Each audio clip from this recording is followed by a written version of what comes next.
Tania chapitre 7, 5e partie.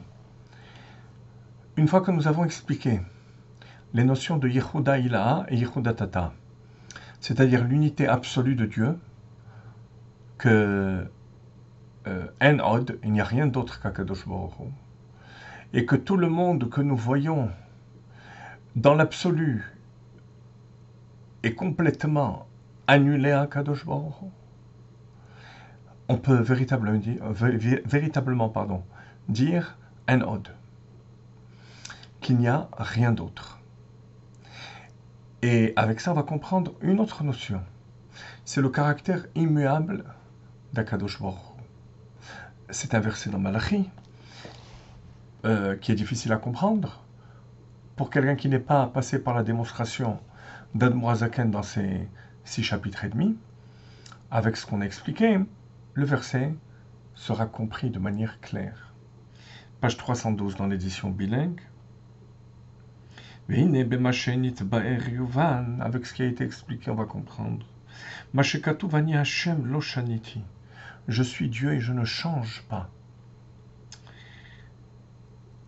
Comment est-ce qu'on peut affirmer une chose pareille?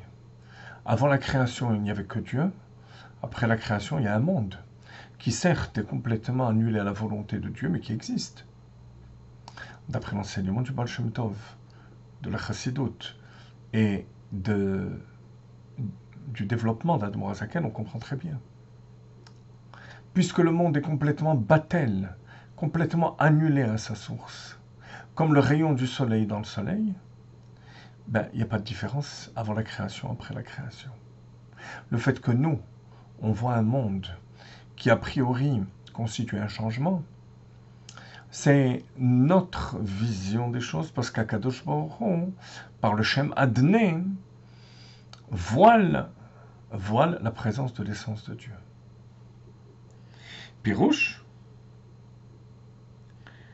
chez Eng, Shom Shinui Klal, il n'y a aucune modification chez Dieu, comme il était avant la création, car il en va de même après qu'il ait été créé. C'est pour ça qu'on insiste dans la prière du matin. Tu es le même avant la création? On aurait pu dire directement et après la création.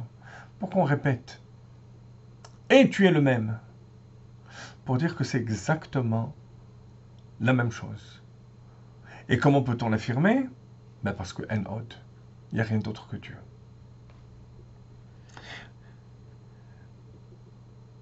Belishum shinui be'atzmuto, avec aucune modification et aucun changement au niveau de l'essence d'Akadosh Baruch Hu.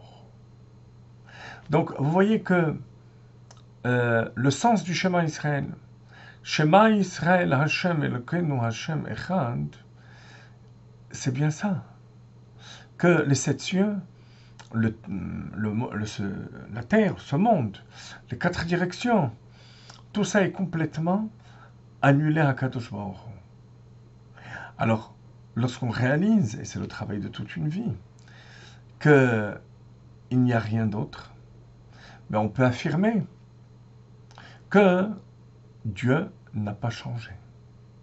Parce que si la création, Chas v'Shalom, apportait un changement à Akadosh Baruch Hu, alors ça serait une imperfection par rapport à la shlemut, par rapport à la perfection d'Akadosh Baruch Hu. Si Dieu est un, ça veut dire que avant la création du monde et après la création, il est le même. Comment ont compris ceux qui n'avaient pas ces explications de la Chassidut? Ceux qui... Parce que maintenant, dans le monde entier, on a ces explications et ces commentaires. Mais pour eux, Ani Hashem lo shaniti, ça veut dire que ma volonté n'a pas changé. Mon esprit n'a pas changé. Akadosh Baruch Hu, comme le verset dit, Netzach Israël lo yeshaker, velo inachem. La gloire d'Israël, c'est-à-dire Dieu, ne peut pas mentir ne peut pas changer, mentir dans le sens de changer, de faillir à sa parole, de changer sa volonté ou sa parole. C'est de cette manière qu'on interprétait le verset. Je suis Dieu, je ne change pas. Mais vous connaissez le principe d'une des spécialités, des spécificités de Chassidut, c'est l'explication littérale. Ani Hashem lo shaniti, c'est que Dieu lui-même n'a pas changé, malgré la création du monde, parce que le monde est complètement annulé à lui.